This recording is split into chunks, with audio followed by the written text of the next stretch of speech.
The human need to explore is deep within all of us. Our ancestors crossed mountain ranges, sailed open oceans to map new lands, and sought out the unknown while always looking to the stars. We're curious, and now we're at a place where we can pioneer new horizons. Because Earth, this blue planet, and all its beauty, is just our starting place. It's time to 5, go again. 4, Amanda, start. 2, 1. And lift off.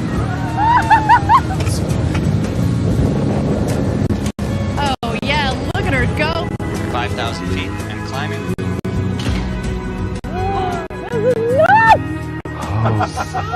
Yes, guys, we're doing it. Now is the time to open the promise of space to all and lay the way for generations to come. When our descendants look to the stars, perhaps from a rocky moon or colonies floating in open space, they'll remember this time. When they reflect on where it started, they'll remember this place. And when they honor those first explorers who said, "Let's go," they'll remember these bold steps. We are of blue origin. And this is just the beginning.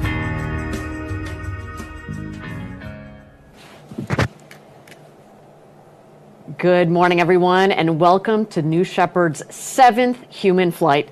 Thanks for joining us. I'm Ariane Cornell here on the desk at our headquarters in Kent, Washington, joined today by my co-host, Jackie Cortez, who's our Senior Director of Civil Space. Good morning, Jackie. Good morning, Ariane. Thank you so much for that kind intro. I'm so excited to be here with you today.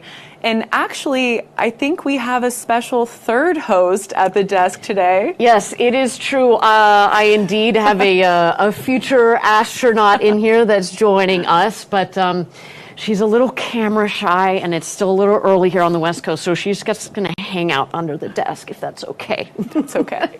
Okay, let's get into it, and let's talk about the real stars of the show today, our astronauts, who right now are just about to walk across the launch tower. We're going to keep our eyes peeled for that. And they're going to ingress into the crew capsule for today's flight. Now, we can't wait to tell you about them and their stories. And just like many of you watching at home, these 6 people have dreamed of a chance to go to space since they were kids.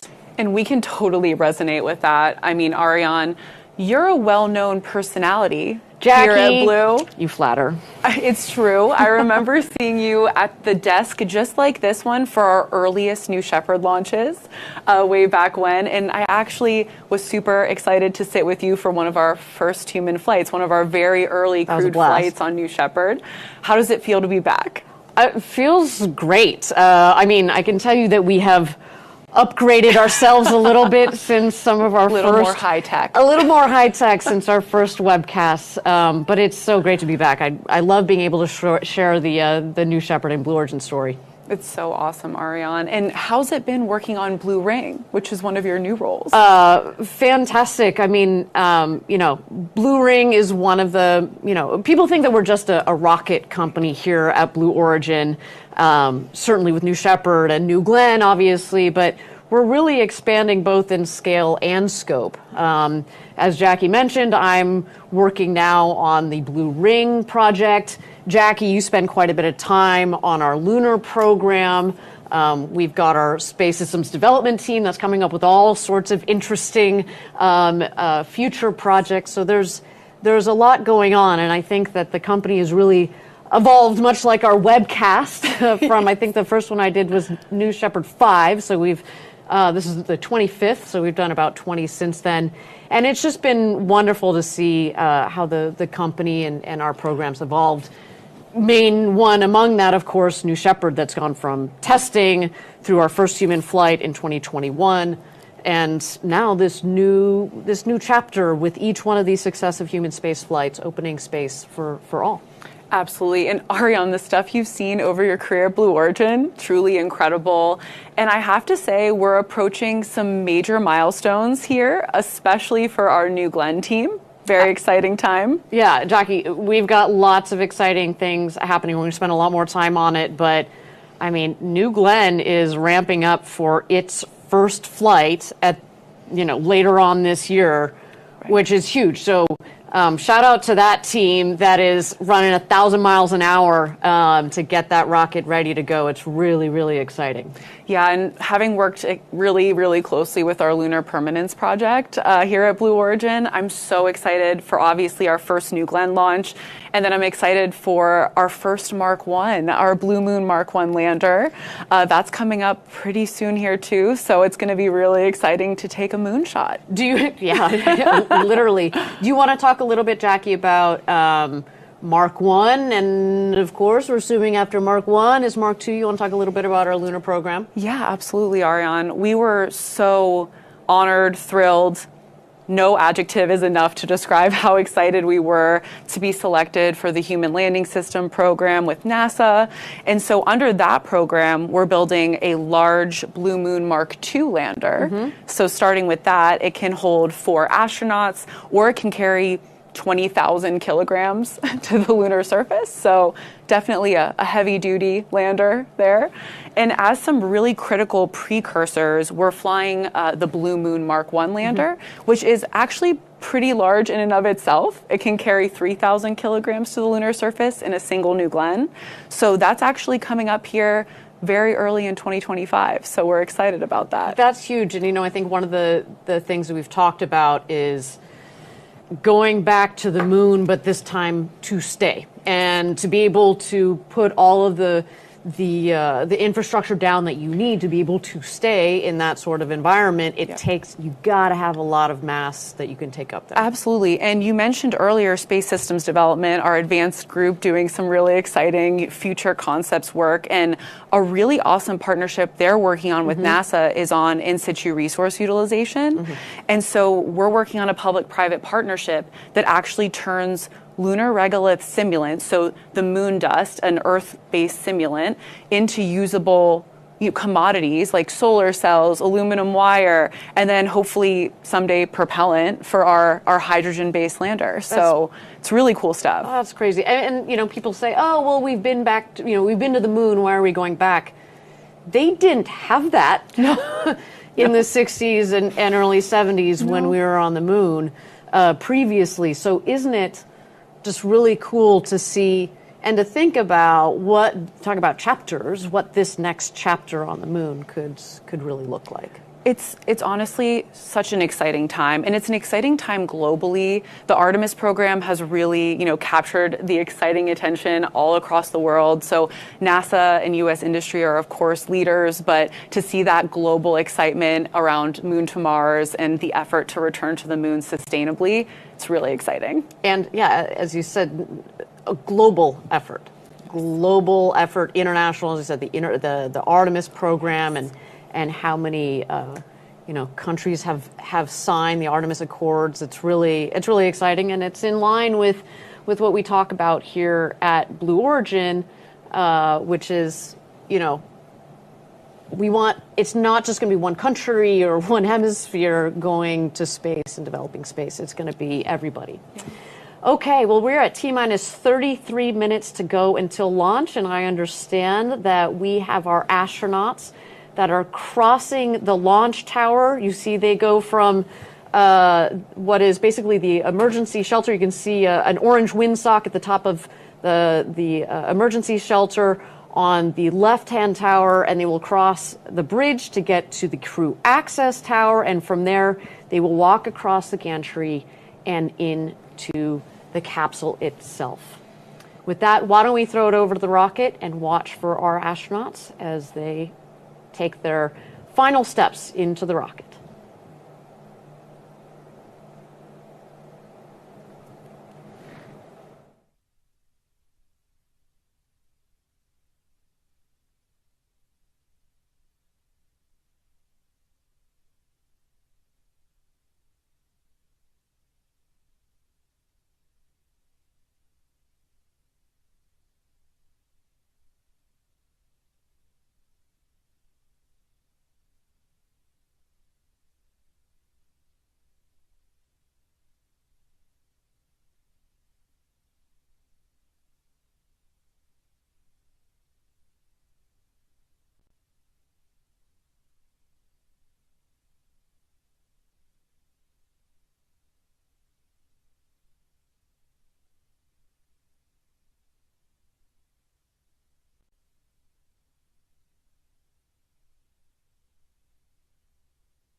All right, welcome back, everybody. We're at T-minus 29 minutes and 20 seconds to go until launch. I understand we're about to go into checks, communications checks, with our capsule communicator, also known as Capcom. Let's turn it over to them.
All right, welcome back, everybody. We're at T-minus 27 minutes and 30 seconds to go until launch. We didn't get the clearest of audio there, but that's okay. I understand that the most important bit is the comms between our Capcom and the capsule seem to have gone well. But let's talk, Jackie, just a moment about actually who's on board. We saw a couple of them getting into the capsule here. So we have Ken Hess, who is a software engineer and founder of Family Tree Maker. We've got Carol Schaller, retired CPA and adventurer. We've got Mason Angel, a venture capital investor. There they are. Ooh, looking sharp. Very snazzy in those blue flight suits. That's right. It's a beautiful shot of them. We've got Sylvain Chiron, a French entrepreneur, and of course, bienvenue to all of our audience members in France. Gopi Totakura, aviator and entrepreneur, also both Indian and American, so we've got a nice international crew today. And last but not least, former Air Force Captain Ed Dwight. And Ed has an incredible story, Jackie, and we'll get to learn a little bit more about Ed later in the program. Yep, and that wonderful, sharp, suited-up crew is sitting on their ride in that capsule right now as we speak. We'll take a closer look at each of these individuals, these awesome people, in just a bit. But until then, you know, we actually have an interesting member who is going to be joining our hosts. We talked about the third host. We actually have a fourth host, believe it or not. One of our previous former astronauts, Chris Bosshausen, is joining us. Yes, this community of astronauts that we've been building through New Shepard, it's so awesome to continue to engage with them. Yeah, absolutely. And, Chris, I think you're joining us from Europe, so maybe not good morning, but hi, Chris. Good morning to you, Ariana, Jackie. It looks like a beautiful day out there. I wish I was there. It's great to see you again.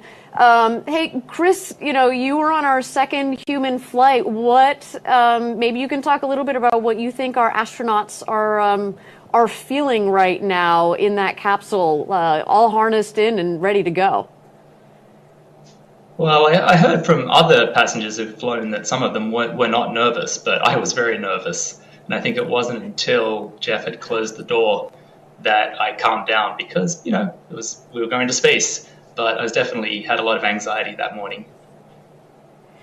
Well, and you say I should note in your as part of your crew, you had Bill Shatner, Captain Kirk on board. What was that like flying with him?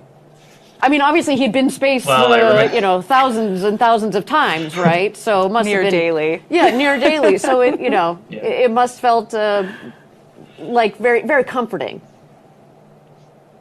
Yeah, I mean, I thought I was fortunate enough to just be going on the second flight, and to find out that William Shatner, one of my childhood heroes, was going to be flying with me was amazing. And I think even better, we've, I think, become really good friends since. So it was definitely a really beautiful experience to share that with Bill and Audrey and Glenn. Well, and you talk about sharing the experience with them, but I think one of the things that among all of our astronauts, I think you've been one of the most active in terms of sharing your experience. How have you been sharing your experience with the world? Well, I've been doing a lot of talks, and one thing I've noticed after having flown is I think people believe me more than they used to. So everybody has dreams, and I had a dream of going to space, and I would talk about it, and I would inspire people, and they thought, that was cool. But now I see the cogs turning in their head, and they're like, what? You actually went? You mean I could actually go? And I think that's been a really sort of profound shift in my ability to communicate what this is all about. And going to space has helped me open the doors for many others, and I hope many more to come. Well, and Chris, we're going to talk about this a little bit more in the show, but one of the things that we try to do here at Blue Origin, especially with our Club for the Future, our nonprofit that we started in 2019 to engage, kids to get into STEAM, science, technology, engineering, arts, and mathematics. You are the epitome. You are Mr. STEAM. Do you want to talk in particular about how you've engaged your music, your DJ career into your space story, or vice versa, I should probably say? Yeah, I think unlike William Shatner, who's a trained actor, I find it very hard to get my emotions out in the real time. I'm an engineer, and so for me, writing music is a way to really spend time to process and think about how I feel. So yeah, I've been writing some songs about the NS-18 mission, what it was like to fly with my amazing crew, what it was like to be in space with my loved ones and the entire human race down here on the planet. And I have another one about the future coming out soon about how I imagine this will unfold in the future. So for me, music is a great way to share that story with people who might not necessarily know that they can go to space. They might hear the song first and go, what, this guy actually went? It's kind of cool. Oh, that is fantastic. Well, Chris, thank you so much for joining us. We're actually going to have you on later in the show, so stand by. But appreciate the opportunity to get to chat with you. Mr. Steam. That's going to stick. Mr. Steam. Yeah, you might need a new DJ name, Chris. Just think about it. All right, everybody. We're at T-minus 21 minutes and 20 seconds to go until launch. Let's talk about the vehicle carrying our astronauts today. Now, the capsule carries the name RSS First Step, which is adorned above the hatch there. You guys probably saw in the image. Jackie, do you want to tell us about what that means? What does RSS mean to begin with? Absolutely. We love acronyms in the space business, but RSS is a pretty straightforward one. It means reusable spaceship. This capsule in today's flight has already flown to space 8 times.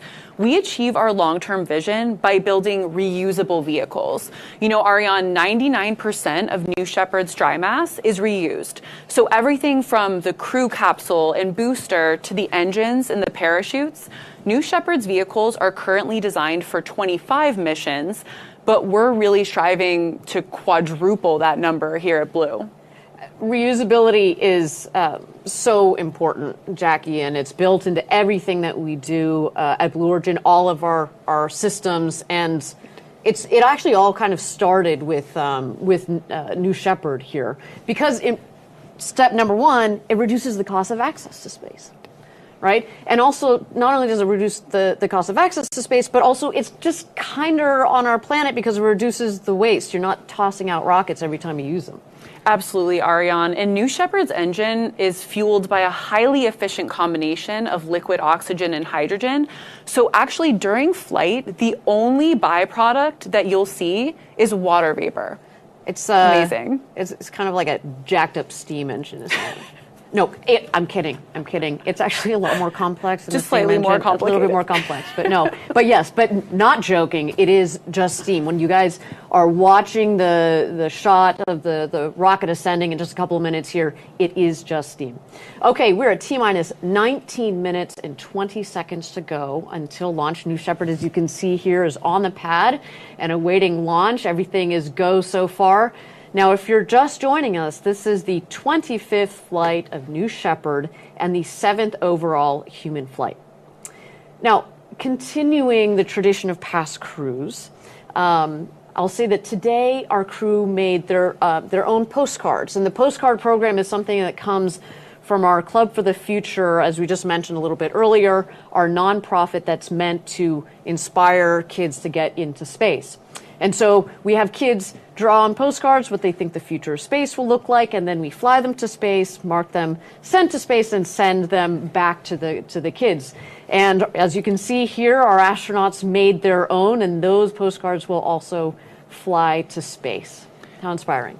That's right, Ariane. And the reason we fly postcards is because we want to make space more accessible to students. We want to see kids around the world reach for those STEAM careers, that science, technology, engineering, arts, and math. That's really, a core mission of Club for the Future. And Club recently launched a new online way for students to draw digital postcards and send their art to space on New Shepard. Now, that is something I wish I could have done when I was little, sending art to space. I will say, not just for the kids. I've made many a digital postcard, Ariane. I've got a couple of them. But seriously, though, Jackie, I think it's really important what we're doing here. I mean, I remember a space project that I did when I was in 5th grade and when I was 10, and I can draw a direct line from that project to me sitting here today having, working at Blue Origin. I think it's so important. Absolutely. The work Club is doing is amazing. And they're now also one of 4 founding member organizations in an exciting public-private partnership called Space for All. The goal is to call on students everywhere to reach for a career in STEAM, no matter who they are or where they're from. Space for All is inviting young people from literally anywhere to reach higher, dream bigger, and take that next step into a future space career. Check out their website to get involved. It's really awesome stuff. Yeah, the club is doing some wonderful work, and it'll be great to see the engagement with these other organizations. Okay, we're at T-minus 16 minutes and 45 seconds to go until launch. Now, I also want to bring our audience up to speed on things that are happening down in Florida at our other launch site, Rocket Park, which is on Florida's Space Coast, where we're getting ready. It's getting really exciting down there. We're going to be launching soon, later this year, our new vehicle, New Glenn. Jack, you want to tell us a little bit more about New Glenn? That's right, Ariane. New Glenn is coming soon. New Shepard is designed for suborbital space tourism, and New Glenn will be a big, very big next step for Blue. It's an orbital vehicle powered by a reusable first-stage booster that launches from Cape Canaveral in Florida. So very recently, as you see here on your screen, we rolled out New Glenn onto the launch pad for the very first time. And this milestone was the first in a series of tests in preparation for New Glenn's first launch later this year. And this allowed our teams to test flight hardware and ground software and practice launch operations, which, Jackie, I mean, people talk about obviously the design of the rocket, et cetera. But the operations part of it is just as important, and that's why this was a critical step. Now, as you can see here, New Glenn, in a word, I would say, is massive. We're talking 5 times the size of New Shepard. Over 300 feet tall. It's over 100 meters tall, and there's a lot of similarities, let's say, between New Shepard and New Glenn, more so than meet the eye. Yes, right. For example, vertical landing systems, the fin systems are similar, but also there are things that aren't quite as visual. So software systems, internal propellant tank designs, and like you mentioned, Ariane, just the sheer experience. that we're gaining on New Shepard helps us build confidence in New Glen's future success. Truly, every time we fly New Shepard, it helps our team learn how to make human spaceflight routine, safe, and low cost. All the key things that will play right into New Glenn. Yeah, and so as you can see, things are very exciting in Florida, but certainly, of course, back down in Texas as we get ready for our launch here. We're at T-minus 14 minutes and 15 seconds to go. Now, the mission control team is continuing to go through their final checkouts today, and I don't know about you, Jackie, but I'm starting to feel that pre-launch hype going on here. The goosebumps are happening, the pre-launch jitters. I'm so excited for today's crew. I've said this before, there is nothing like a rocket and a countdown clock to get you a little amped up. Who needs coffee over here this morning? Who needs coffee? All right, so let's talk a little bit more. We saw our crew member 7 on the feed a little bit earlier. That was Barrett. We also have a second crew member 7, Laura Stiles. Now, these crew member 7s, you might be kind of confused because you're like, hold on a second, there are only 6 seats in the capsule. Yes, but these 2 crew member 7s are a critical part of the crew. Yeah, that's right, Ariane. Like you said, the crew that flies to space and back in the crew capsule is a crew of 6. And crew member 7, or CM7 for short, is a pair of people, virtual crew members of sorts, who are part of the entire astronaut crew experience. They're with them the whole time out in West Texas. It's a really, really important role. So these people are embedded in the mission the entire way. And we've got a video to show you a little bit more about their role and what they do as part of this mission. Let's roll it. Command engine start. 2. Crew member 7 is a very unique role at Blue Origin. And traveling to space is an incredibly life-changing experience. Oh my goodness. You want somebody who's guiding you through it that doesn't just understand the technical side of the rocket and the launch operation, but also has the soft skills to truly support you through this wonderful journey. That's why crew member 7 is so important. There are 6 people that fly on the New Shepard crew capsule. The 7th person is crew member 7.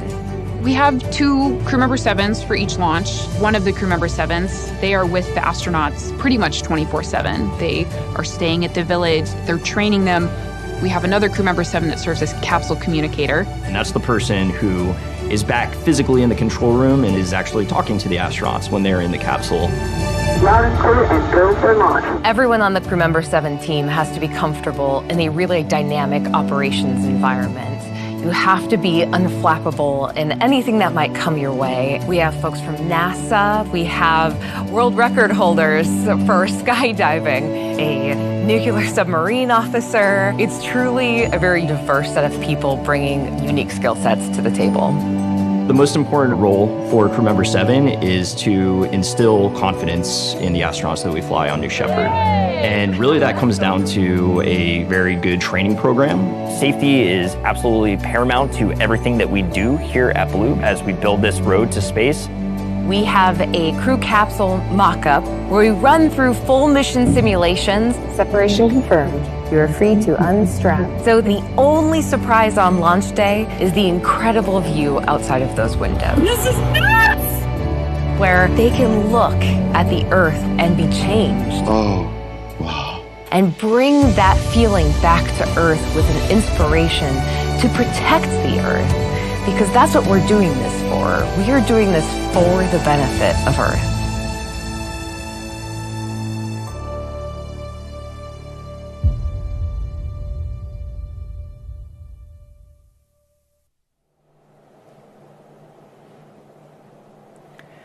I think it's safe to say the crew member 7s have a pretty cool role here at Blue Origin. They have an awesome role. I love what I do at Blue, but I do get a little jealous of them sometimes. But no, they are incredible, and they have this really interesting mix, as you've seen, of the really technical side of it, but also some of the soft skills that are necessary. Okay, we're at T-minus 10 minutes to go until launch.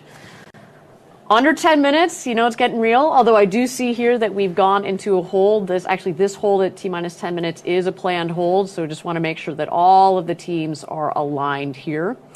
But while we've got a little bit of time, why don't we talk about the flight profile that New Shepard is going to follow in just a few minutes.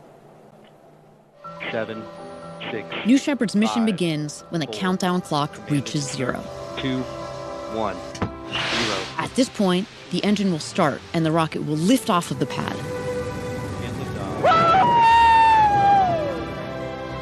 It will continue under the boost phase for about 2.5 minutes until main engine cutoff.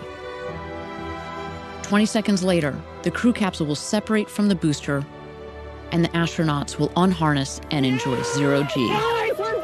The crew capsule will continue past the Kármán line to an ultimate apogee of 350,000 feet, or 100 kilometers. The booster will autonomously land on the landing pad, ready to be prepped for its next flight. Around 3.5 minutes after separation, the crew capsule will begin to re-enter Earth's atmosphere. Parachutes will deploy around an altitude of 7,000 feet, or 2,100 meters, providing a nice, slow descent back to Earth.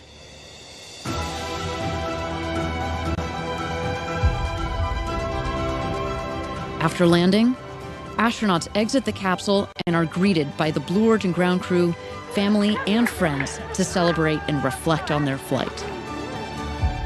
New Shepard, an adventure unlike anything on Earth.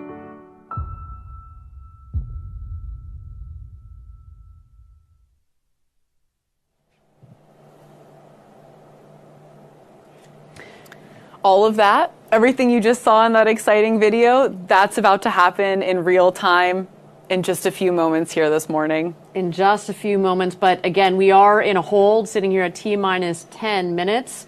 Again, just want to make sure that our teams are getting aligned here. We've said it before, you know, we've spent years designing the rocket, we spend months designing the mission, and so if we get to launch day and we need a couple more minutes, that is totally fine.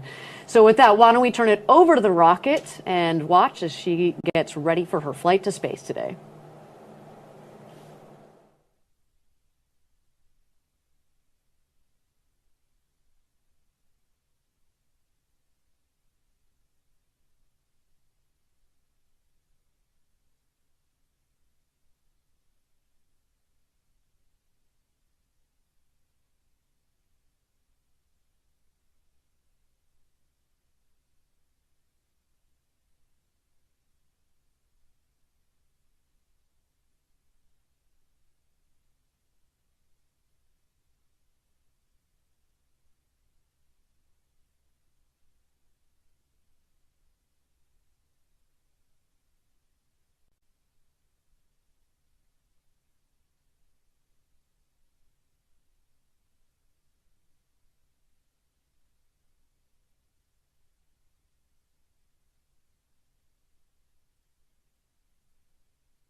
Thank you for joining us, everybody. We're at T-minus 10 minutes to go until launch. We are still in a hold here as our teams get all aligned for launch today. Now, Jackie, this is the 25th mission in New Shepard's program, and we've made a lot of progress through first the test program, and then we had, as I said earlier, we had our first human launch in 2021 where we sent our founder Jeff Bezos up with his brother Mark and Wally Funk and Oliver Damon. And then since then, we have been flying people. And so why don't we take a look at how we have gotten here today with New Shepard.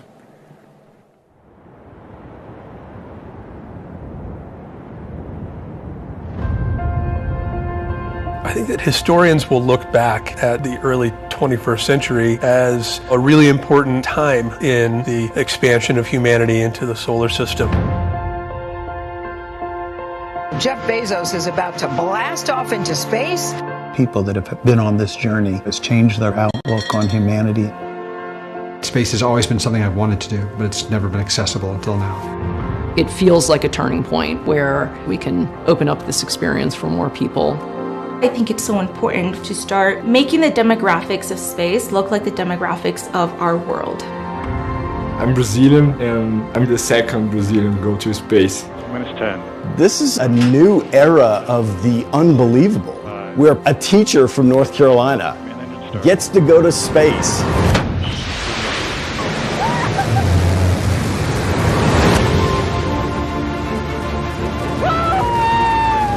It was amazing. The energy, the field, everything about it. There is Miko, main engine cutoff. Look at that view. Yes, guys, we're doing it! Looking out the window and seeing the black sky and the curvature of the earth. Holy. I don't think I've ever seen anything like it.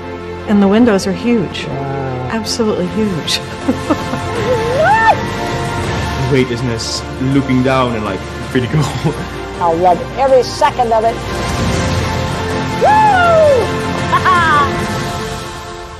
We went to space! Everybody talks about it, but until you see it, you don't really know. What you have given me is the most profound experience I can imagine. It's just a dream come true. I want to do this my entire life. It's almost like an out-of-body experience to see the Earth from that perspective and understand how small of a part we are of something so large.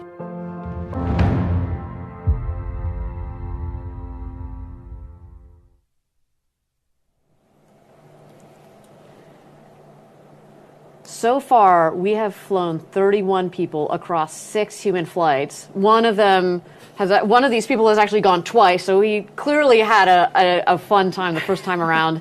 And today's flight will bring us up to 37 people. Now, all told, that's about 5% of the people who have ever flown above the Kármán line, which is 100 kilometers up, or of course the internationally recognized line of space. And I think what's really cool to stop and recognize, Jackie, is that, you know, we've done this in fewer than 3 years, and think about how many decades it took us as a global humankind to get the first 95%. So it just gives you a little bit of perspective on what New Shepard has done so far. I should also say, captured in that 31 people is also 9%, so almost 10% of all women that have flown to space have gone by way of New Shepard. Now, it's not just those numbers, and I've touched upon this a little bit earlier too. This is an international program. Today we have Sylvain Chiron from France. That's the first person from France to fly with us. Not the first French person to ever go up into space, but the first person to fly with New Shepard. Gopi Totakura, who is a dual citizen of the US, but also of India. So we're making this very international, and we're also starting to open up space for countries that have never been to space. So on our previous flights, we've had the first Egyptian, the first Portuguese, the first Mexican-born woman, I mean, it's really touching. As somebody who is also international, I should say I'm half French. Like it's really wonderful to see that part of what New Shepard is doing for all of us. Okay. We're at T-minus 10 minutes to go until launch. We continue to be in a hold here while our team gets everything aligned. And until then, why don't we toss it over to the rocket and watch as New Shepard gets ready for space today.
Thank you again for everybody for joining us this morning. We're at T-minus 10 minutes to go until launch.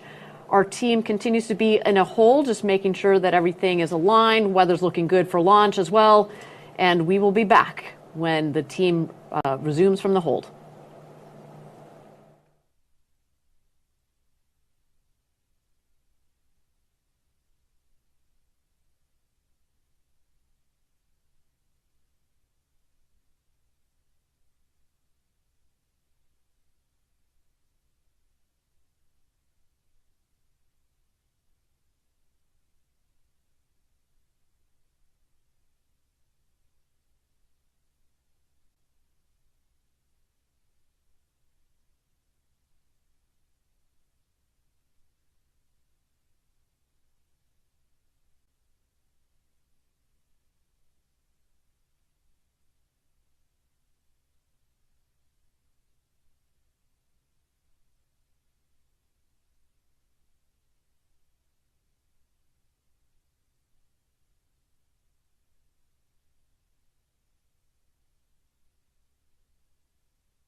Thank you again, everybody, for joining us for New Shepard's 25th mission to space, the 7th human flight.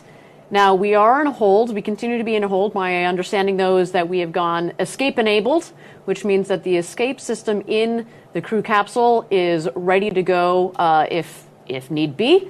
The other thing that I should note is that we expect to clear this hold shortly here, and shortly following the clearance of the hold, we will go into the go, no go poll.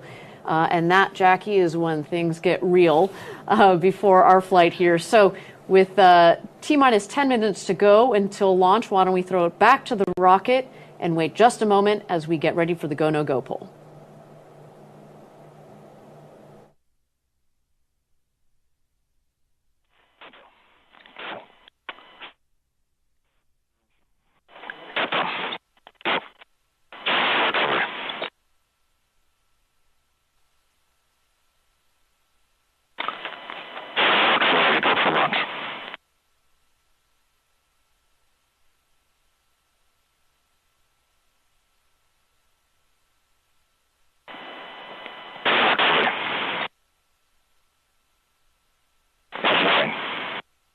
Green board. Go for launch.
Go flight.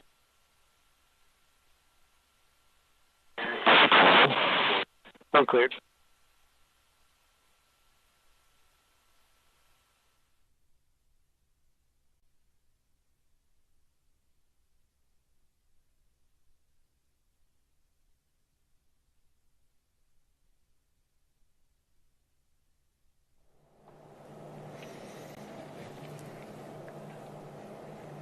Welcome back, everybody. We're T-minus 9 minutes and 30 seconds to go until launch. Now, while a little scratchy there, what we did here is indeed we are go for launch on New Shepard's 25th mission to space and our 7th human mission to space. Well, and now that we're go for launch, which, by the way, never gets old to hear, why don't we go ahead and meet today's crew? Jackie, take it away.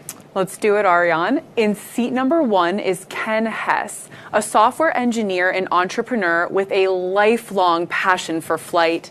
In 2001, Ken started the nonprofit Science Buddies, a K-12 program created to improve STEAM literacy.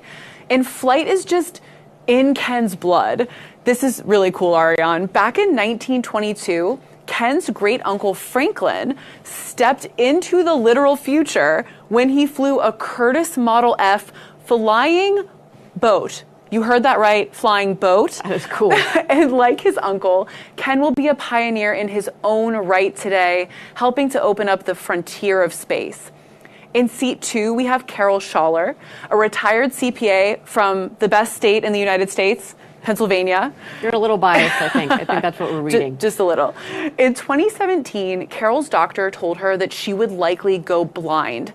And since then, she's made it her mission to see the whole world. And she has. She's covered 25 countries. She's been to Mount Everest Base Camp. She's trekked the Uganda forests. She's seen mountain gorillas, camped on the Antarctic plains at 20 below zero.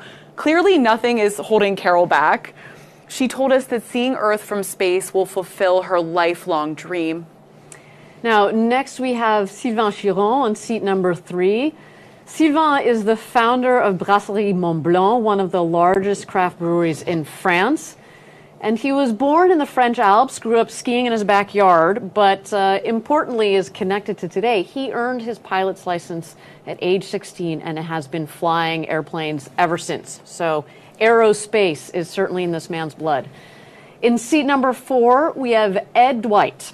Ed was selected as the nation's first black astronaut candidate in 1961 after completing the elite U.S. Air Force flight training program, known at the time as a pathway to the astronaut corps.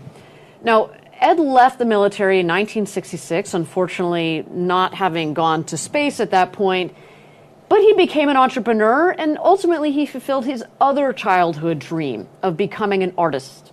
And now we have had the great pleasure of sitting down with Ed in his studio earlier this year. Let's check it out. So let's walk this way into the studio. There's a group of people who know me as Ed Dwight, the artist.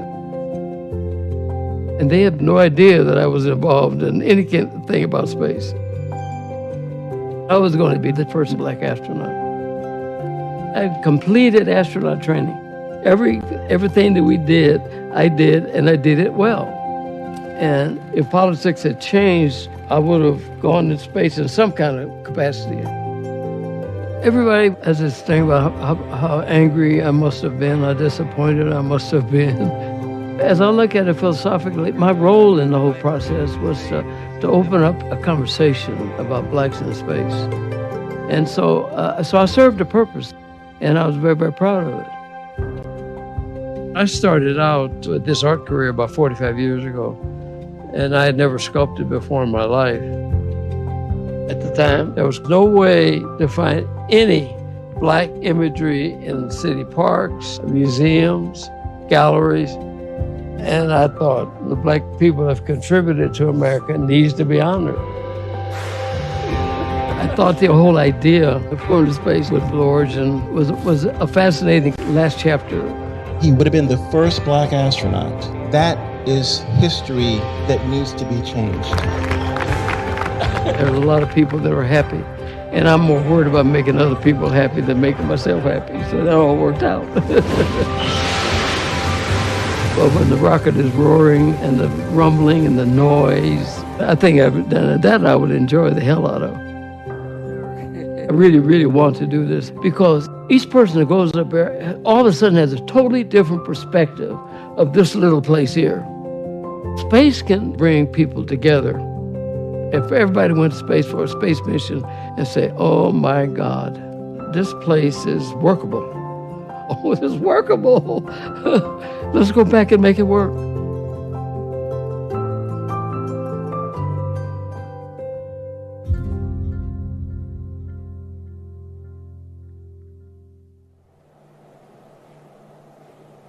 I have to agree with Ed there. Earth is very workable. It's a workable paradise. Now, it's an honor to fly Ed on board today. It truly is. And next, in seat number 5, we have Gopi Thotakura.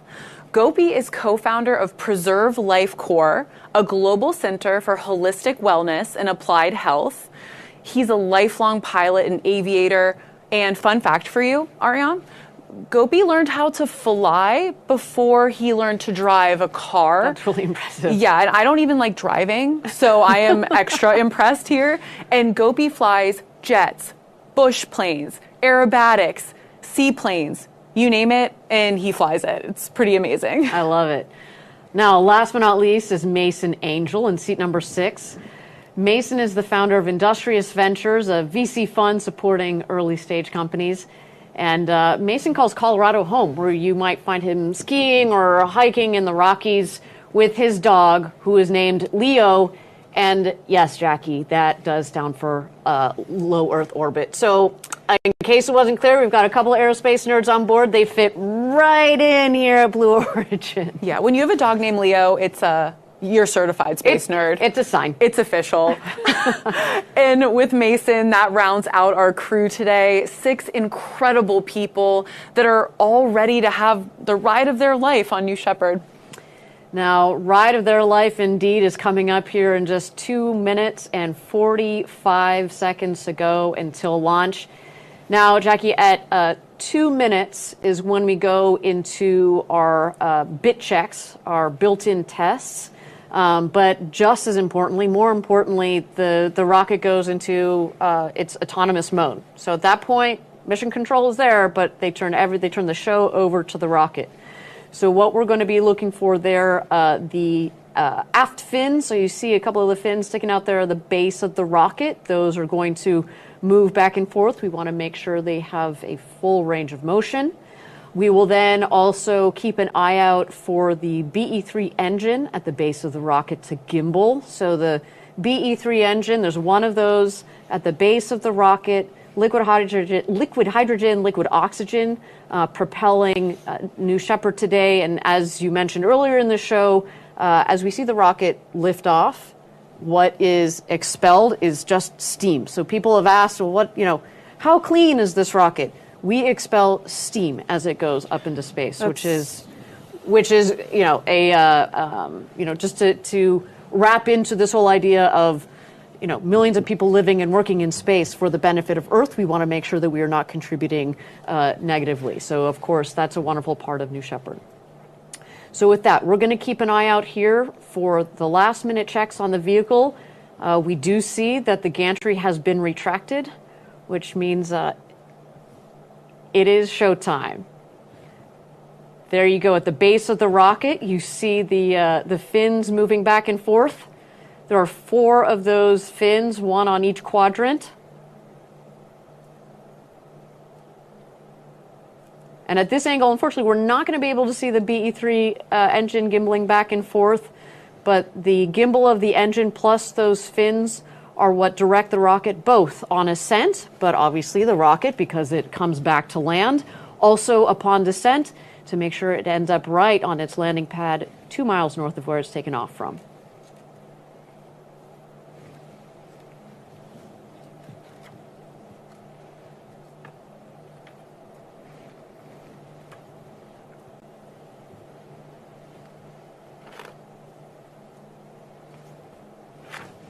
All right.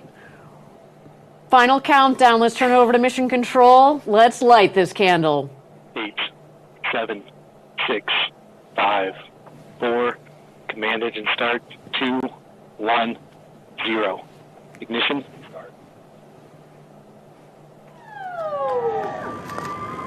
And liftoff.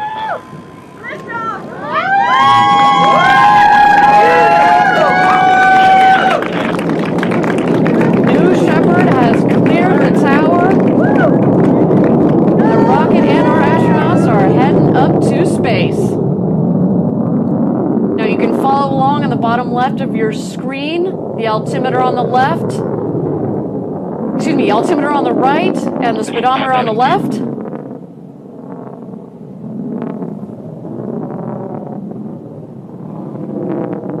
10,000 feet.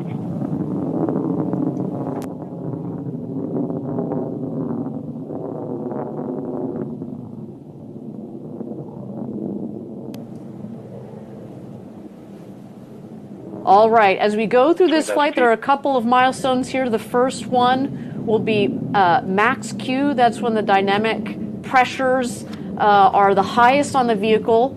We go from 100% power, pull it back a little bit as we go through max Q, and then ramp her back up to 100%.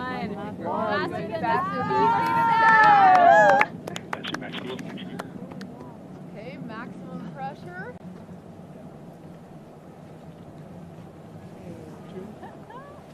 50,000 feet. Max G should be in about 10 seconds. Whoa. Wow.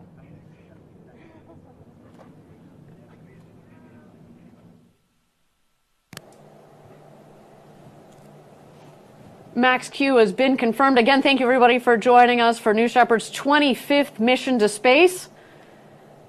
So far, a nominal flight. We have gone through max Q. 100,000 feet. and the vehicle will continue to climb under full power of the BE-3 engine. The next milestone will be main engine cutoff. You will know when that happens when you see the glow of the engine at the base of the rocket go dim.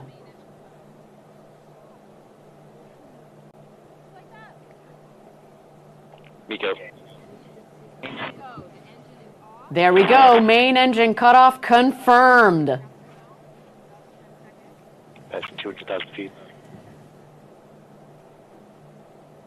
Now, with the main engine cut off, with the BE-3 engine turned off, the vehicle continues to climb up towards its apogee, but as you will see on the left side, the speedometer will come down, and once that speedometer hits 0, that's when you know exactly that the vehicle has hit apogee, its highest altitude in the flight of the vehicle. Now, I understand that separation of the capsule from the booster has been confirmed. And 0G has started for our astronauts. Shortly here, we're going to let them unbuckle and enjoy the beauty of floating around in 0G, but of course, the spectacular views out of those windows. And I'll say that having passed over 330,000 feet, they are over the Kármán line, so welcome to space, astronauts.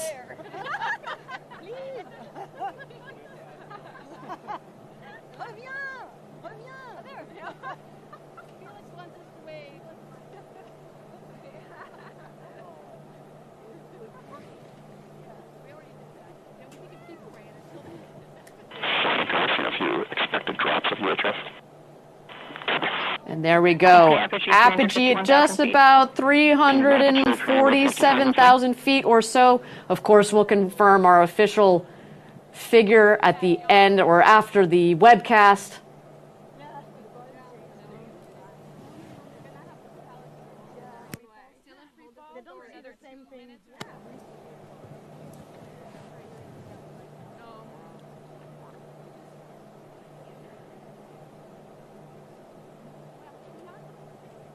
At this point, our astronauts are still enjoying that beautiful 0G up in their capsule.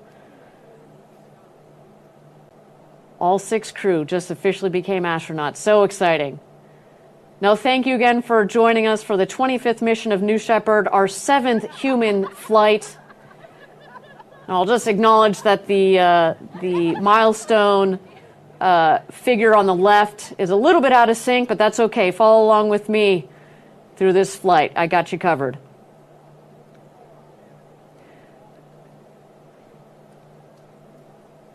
At this point into flight, you see the 2 craft, the rocket on the left, the crew capsule on the right. And you're going to see the speedometer on the bottom left of the screen increase as the vehicles speed up back towards Earth. The rocket is going to beat the capsule back down to the ground. It is more aerodynamically shaped. And once it hits atmosphere, we've got a multitude of aerodynamic surfaces that are going to guide it back to its landing pad just 2 miles north of the launch pad. And then just a little bit afterwards, we have the crew capsule, which will also come back down into that West Texas Valley for a nice soft landing. Launch pad is safe to pass, but not for approach. 50 copies.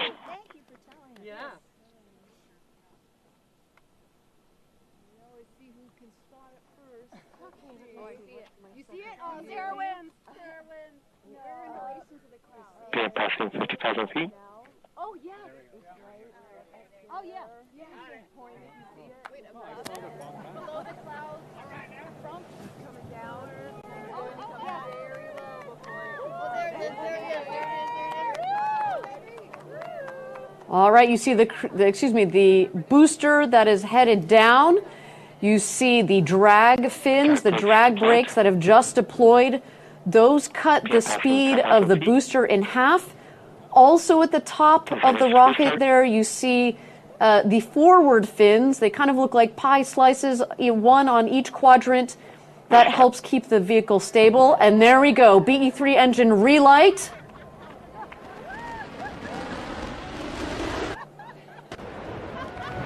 Landing gear deployed. 50 feet, 8 feet per second. Touchdown. Autosync started. And touchdown. Welcome home, New Shepard. What a beautiful flight to space and back for that booster.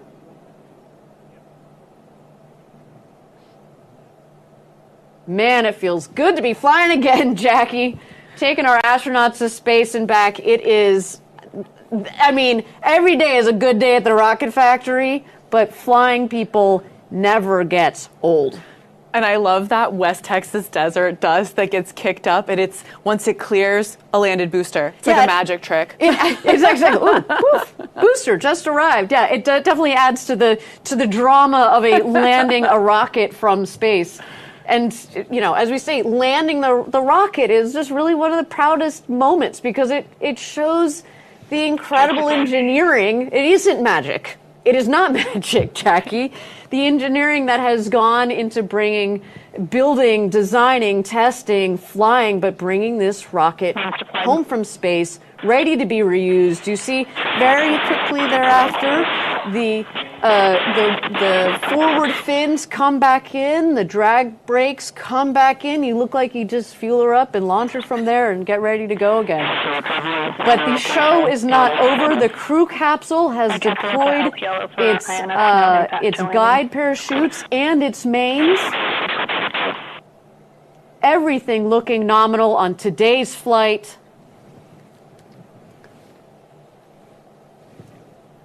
Looks like we do have 2 parachutes that have full inflation. The third is not quite fully inflated. But actually, Jackie, this is part of the design. We were talking about my webcast. The first webcast that we did, we tested a chute out. There are multiple redundant factors in this system, and so landing with 2 parachutes is perfectly okay for this system. You'll also see the dust kick out at the base of the capsule as she comes in to land. That is the air cushioning system. It's going to kick up a lot of that West Texas dust you just talked about, but it also, there it is, touchdown of the crew capsule. A beautiful flight for our rocket, for our crew capsule, for our 6 new astronauts, Mason, Sylvain, Ken, Carol, Gopi, and Ed. You are officially astronauts. Welcome home, everybody. Now, our team has started operations to safely recover our astronauts from the crew capsule. We send out our safety crew as soon as we have visual connection with the crew capsule coming back from space. So they are well on their way out to meet the crew capsule there. What you're going to see as soon as they get there, the first person on the ground, crew member 7, we've talked about them before, so in this case it'll be Laura Stiles. She's going to go around to each one of the windows, make sure that we've got a thumbs up check from each one of the astronauts. Then you will see the rest of the crew around, safing the capsule, making sure that anything that needs to be vented is vented. We ground it. And then you will see them bring out a set of stairs. The hatch is about a meter or so, a couple of feet off of between the base of the hatch and the Texas floor. So we want them to have a nice, smooth exit. And then we bring their friends and family out there. Then it's time to celebrate. It's time to celebrate. They've just become astronauts. They've achieved this incredible, it's an incredible thing that they've been dreaming about since they were kids, and finally it's happened. There you go. See part of the operations crew in the background. So we have a celebration, and that is topped off by a pinning ceremony. We pin them with their astronaut pins, and it's a really touching moment. It really is a touching moment. We do have initial confirmation that all astronauts are doing great. They are probably soaking it all in while still, under a rush of adrenaline. They just want to space and back. Look at that beautiful view of our crew capsule in the desert after our 7th human flight on the New Shepard system.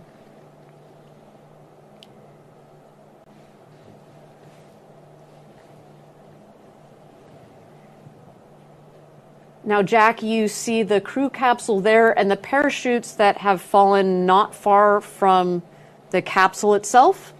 One of the things that indicates is in fact that there wasn't a lot of ground wind out there as they came in. They landed nicely around the crew capsule. And what we just saw there was our drone footage, and then of course here our long-range camera.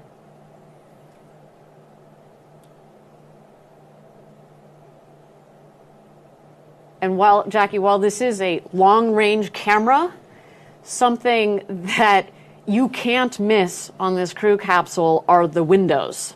So 6 seats, 6 windows, all like the entire surface area, a third of it is windows. So that also includes the base. So when you think about it, it actually feels like even more than a third of the capsules is windows. And we've heard from some of our previous astronauts when they're up there, you're just so, in awe of the view coming in from your own window. But when you turn back around to look at your crewmates, all you see is window because your brain just connects all those windows together. It almost feels like you're just looking out of one continuous window. And talking about previous astronauts, why don't we talk with Chris Bosshausen from our 2nd human flight. Chris, can you hear me? Yes, I can. Wow, that was an exciting flight. Wasn't that exciting? I mean, what? Give me an idea. Again, you were on our 2nd human flight. What is it like when you've gone up to space, you've come back down, and you're waiting in the crew capsule? I think, if I recall, we were just so excited, and on the way down, I remember William Shatner said, I think when the Capcom does the check-in, he said astronaut Lemley is crying, and then we're all crying, and then we landed, and I think we were kind of laughing with joy that we'd landed safely, but still just overflowing with emotion from what we just witnessed. Well, and yeah, talking about overflowing of emotion, I think one of the most extraordinary parts from your flight was precisely seeing William Shatner as he came out of the capsule, and he was just overwhelmed. And how fortunate are we to have captured a poet, a songwriter? Not a ton of people know that about Bill Shatner. Put into words in the moment what he was feeling. It was extraordinary. Now, Chris, tell me, we just talked about this one moment when you're in the capsule, but tell me about your experience from training through what we're seeing here. What were some of the highlights? I think probably the training was a lot of fun because we didn't really know each other before we showed up, and even before we flew, we really felt like a family. And I think one of the cool parts about the training is, as a crew, deciding how we're going to use our time. And we decided that, the thing you can't get on Earth or on a zero gravity flight is the view. And so we made a commitment as a team that we would all enjoy the view. I broke my own commitment because I did 2 somersaults the second I got out of my chair. But that view is just captivating. Do I also remember that you might have brought a little Lego man with you? I did, yeah. I carried up a few little keepsakes as sort of tributes to my influences. And one of the key ones was a little yellow Lego astronaut. And, ever since I was probably age 4, I've been building spacecraft out of Legos. So I really wanted to carry this up there for the inner child in me and everyone out there, no matter their age, to just keep playing and exploring. Critical question. Where is that Lego right now as we speak? He is sitting on my desk at home. He's very happy. Yeah, he is his also legs are an getting a bit astronaut. loose because I actually pick him up every day. Yeah, and he's an astronaut, right? I suppose there were five on our crew. He's an astronaut. We couldn't put the pin in the plastic, but I'm sure we can send him a pin anyway, if we haven't already. All right, Chris, just a second here. I want to comment on what's going on. So if you're just joining us, we have just had a successful 25th mission of New Shepard, the 7th human space flight for our New Shepard program. That makes 37 astronauts in total that we have taken up to space and back. What you see here is our safety team that is safing the vehicle, making sure, again, that everything that needs to vent has been vented, making sure that our astronauts are all right, although I have heard already that everybody is a thumbs up and had a great flight to space and back. What you will see coming up shortly here is they will put a set of stairs just outside the hatch for a nice, comfortable egress of the crew capsule. And then, of course, we are also removing the parachutes so they're not, so they're disconnected from the capsule itself. Now, Chris, back to you. So you talked a little bit about your experience. Do you have a highlight from? I know this is a hard question. One highlight from the flight itself. Yeah, I think it's hard to choose, but there's so many really interesting things. But I think the most profound one was when I stopped looking at the Earth and then went out to look at the blackness of space. I felt almost like a tractor beam attracting me and luring me to go further. I almost feel like it was an explorer's gene that switched on, and a voice in my head said, "Keep going." And that, I'd always wondered how I'd feel as a space advocate having flown. Would I feel like I'd finished my life's mission and I had nothing left to do? But I actually came back more motivated than ever to keep going out into space. Well, Chris, you are an entrepreneur. You helped start the company Planet, which puts, small satellites, Earth observation satellites into space. Before that, you were executive director of Space Generation, trained in aerospace engineering. What was it like putting all of those pieces together and then going to space? You have to speak on behalf of a lot of us that have wanted to go to space and are in the space industry, but may or may not get that opportunity.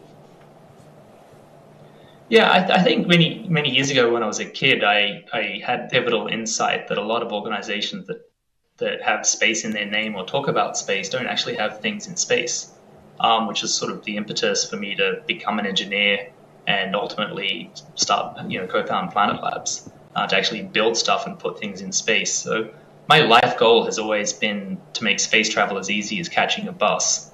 And I felt to lend credibility to that, I had to, put my money where my mouth is and actually try out this thing that I talked about my whole life. So in a way, it was a very grounding and affirming thing for me to do. Now, obviously this experience has touched you greatly. I love that quote about how you looked up at the darkness of space and it almost was drawing you like, oh, no, there's more to go. We have to go further. Yeah. How have you, in the last couple of years since you've flown, what have you done to tell your story, to talk about these experiences and share them with the rest of the world? Besides, of course, joining us on our webcast. So thanks for that, by the way. Yeah, no, thank you. Thanks for having me back. I think the thing that I'm most excited about is to send more people to space. So I actually just joined the board for Space for Humanity. And in the spirit of what I was just saying, they're one of the few space foundations that has actually sent people to space. They've already sent, I think now officially 3 citizen astronauts because they helped sponsor Ed's flight today. And also, by the way, Mason Angel is also a vision board member at Space for Humanity. So I think for me, like being able to push on that frontier to get more and more people to share this experience, to help talk about why it's important, and to add more energy and momentum, I think that's really fantastic. And that's something that I'm, just be able to send more people up to space is a really privileged thing to be able to do. Well, and I should add, yes, thank you for highlighting that Space for Humanity helped sponsor Ed Dwight's seat today, but also the Jamie and Jason Robinson Foundation. And some of the viewers at home might recognize the name Jason Robinson because he also has flown on New Shepard recently. And I think what's really cool, and Chris, you can speak to this, is I feel like when our astronaut customers come back, they join this community and of astronauts, especially Blue Origin. You certainly become part of the Blue Origin family, but the way that you all give back, I guess, what's the draw? What does that feel like being part of that group? Well, it's a sort of, it's kind of strange, right? I mean, when I flew, I think still fewer than 600 people had been to space. And, if you ask someone in the public, they probably don't know that number is so small. So in a way, we're part of a club that we want to one day, have completely open membership and have the whole, all of humanity be members. So it's just kind of really exciting to be at the beginning of that and seeing new members join. I had a chance to run into some astronauts from some of the other missions from other companies, and they feel the same, and we share this bond of being part of, a group of human beings that have shared a very intimate and unusual experience. Well, and I should add, Chris, talking about 6 new astronauts that are going to share that bond with you. We have just opened the hatch of the crew capsule. Here comes Ken Hess. Oh, Sharon, I love it. All right. Carol, welcome back. Unbelievable. Sylvain.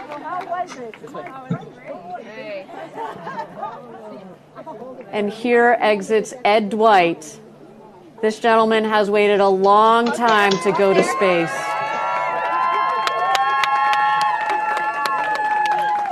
Long time coming. Selected in the early 60s as the first black astronaut to fly, although he did not get to fly then, today was his opportunity, and man, what a flight for him.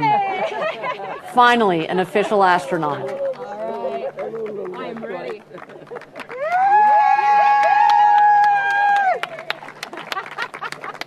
Thank you, everyone. Gopi Thotakura. Gopi can add spaceship to the litany of vehicles that he's flying. Exactly. Put that in his logbook. That's right. And of course, Mason, welcome home. Leo will be very excited to see Mason back on Earth. Yay! You're down! Here, love you. Come right on over here.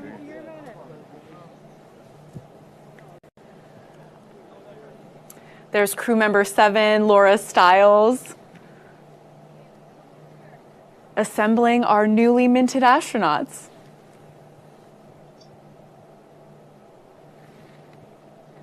Overwhelmed. Everything you can think of. And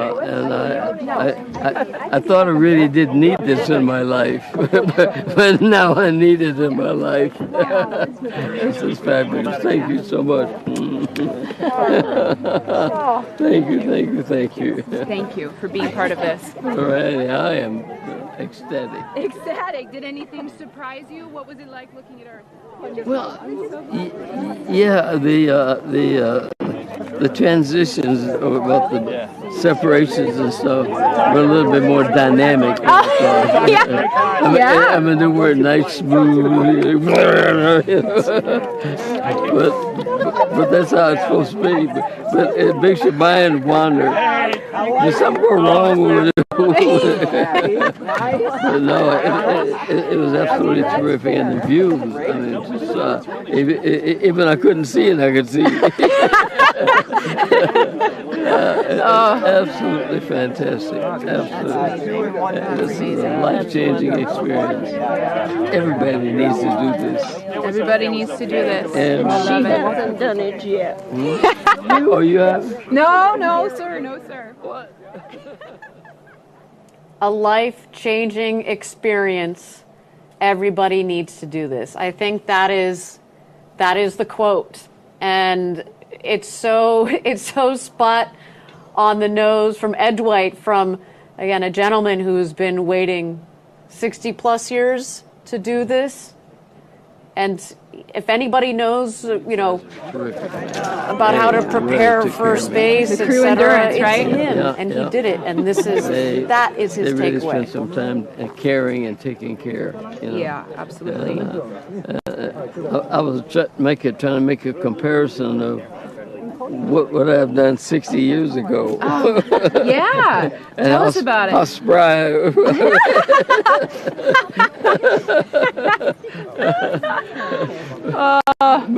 Back in the day, making the world happen. But this is just absolutely fabulous, And I thought I didn't need it in my life, That's right. That's what you said this morning. Yeah. You've been thinking for 60 years, I don't need it. But and I then lied. Today, you were lying. You needed it and you got it. You got it, Ed. I really, really didn't need it. Okay.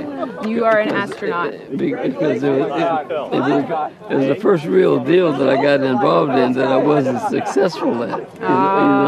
And that was the part that, because everything else I had done had all these little incremental successes, Right. They weren't right. gigantic, but they were. You had a lot of. Don't be humble. You had a lot of successes. And to not finish this, really in the back of my mind, so I had to sublimate it and make it go away and say, well, I didn't need that anyway, But I did, and I wish I'd gotten it then, but.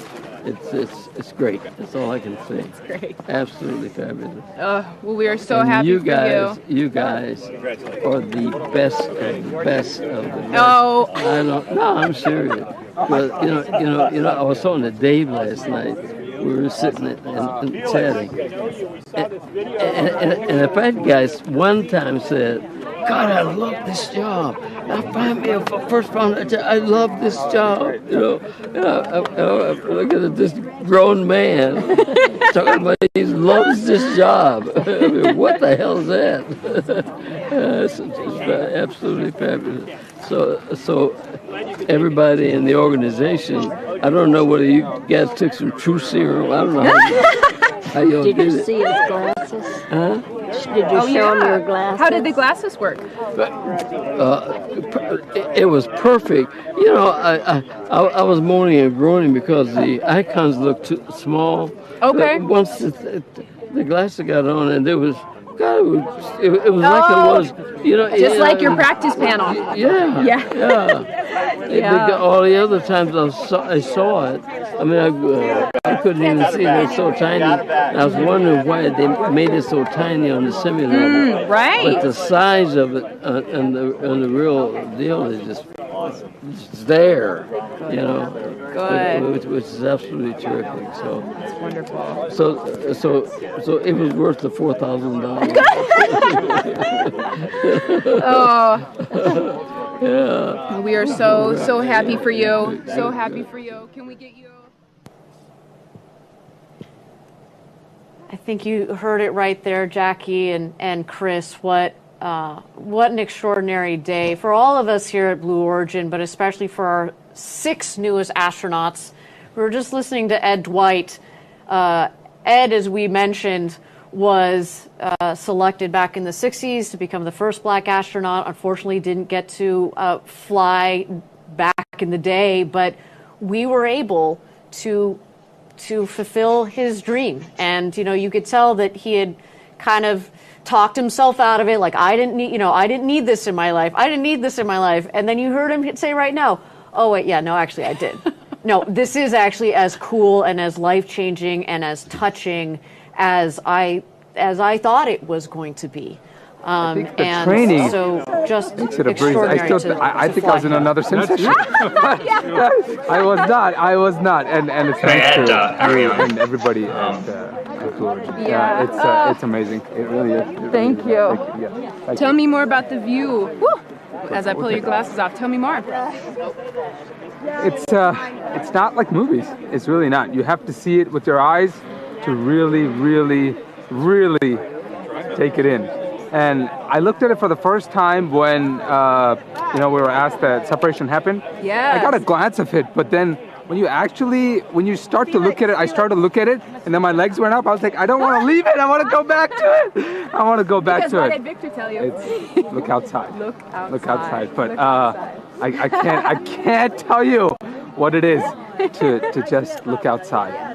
And it's not the curvature. That's why as soon as I came out, I told Phil and Dave, and I said, Daddy's going, and everybody else should go to space. What do you think? Are you ready? Are you about ready? One is good. One is good. No, but everybody I'll should take go. your word for it. And I think it happens very quick. The 5Gs, you feel every second of it. Oh yeah, you feel every second of it. You'll see me doing some things in there, but you'll feel it. But everything else apart, it was good to see us from the other side. And that's what I started with, right? It's good to see us from the other side.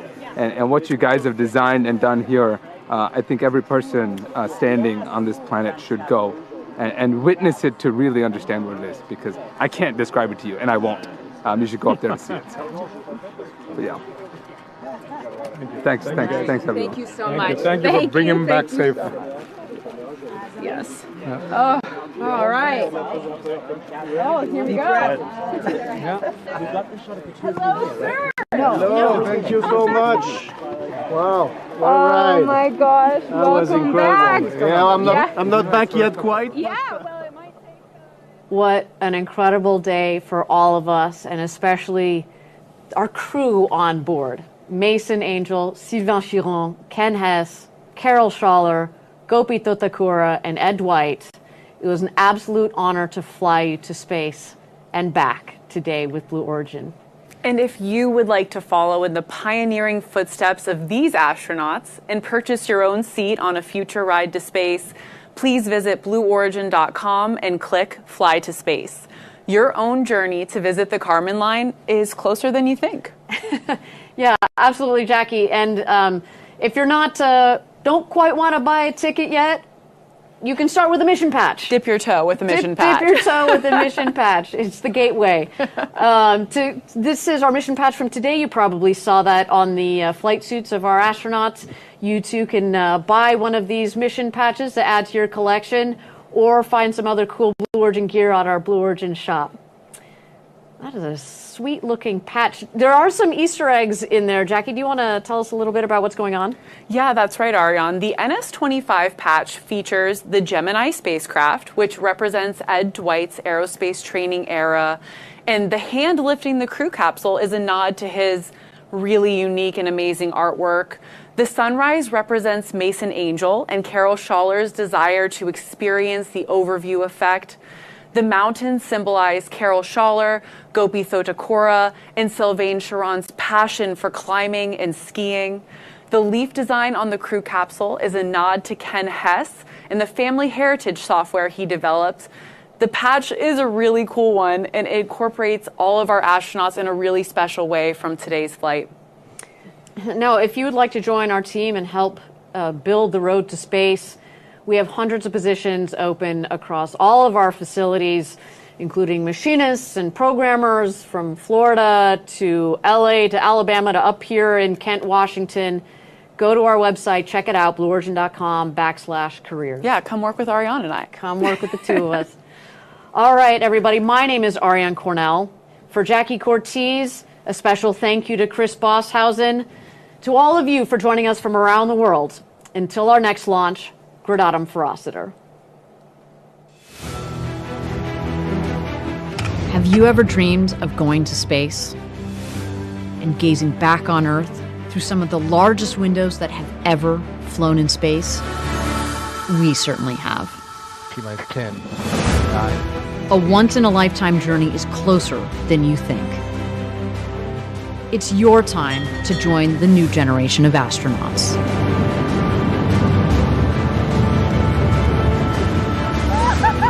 To book your flight, visit blueorigin.com and click Fly to Space. Tell us as much as you can about yourself. We welcome you to the final frontier.